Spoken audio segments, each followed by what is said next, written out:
Mic سر. بسم اللہ الرحمن الرحیم. شکریہ جناب ڈپٹی اسپیکر صاحب. سر ایک اہم ایشو کی طرف آپ کی توجہ مبذول کرانا چاہتا ہوں کیونکہ حکومت تو ویسے غائب ہے, حکومت ہے ہی نہیں ادھر. تو یہ نہیں ہے کدھر ہے.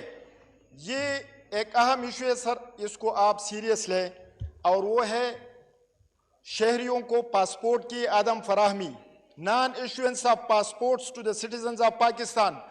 جناب اسپیکر, تقریباً میرے انفارمیشن کے مطابق اور جو میڈیا پر بھی آیا ہے کہ تقریباً 5.5 لاکھ پاسپورٹس پینڈنگ ہے.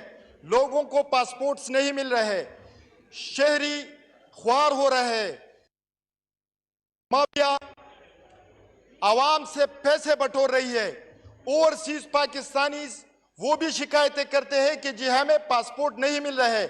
یہ مسئلہ تقریباً 1 سال سے چلا رہا ہے اور ہمیں بتایا جاتا ہے کہ جی پاسپورٹ کی کاغذ نہیں ہے.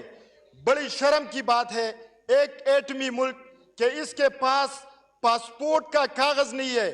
جناب اسپیکر, میرے حلقے کے زیادہ تر اپر دیر کے ملاکن ڈویژن کے لوگ اوورسیز ہے.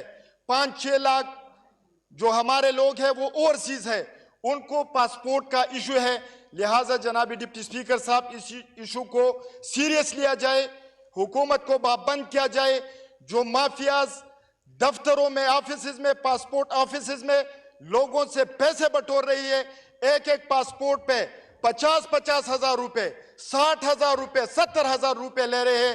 آرڈنری پاسپورٹ تو لوگ وہ بنواتے ہی نہیں ہے کیونکہ آج بھی پاسپورٹ نہیں ملتا. ارجنٹ پاسپورٹ کے لیے وہ اپلائی کرتے ہیں, وہ بھی ان کو مہینے بعد ملتے ہیں. لہٰذا جناب ڈپٹی اسپیکر صاحب اس ایشو کو سیریس لیا جائے اور اس ایشو کو ایڈریس کیا جائے. Thank you. شکریہ جی. شاہد کھٹک صاحب, اس کے بعد شہریار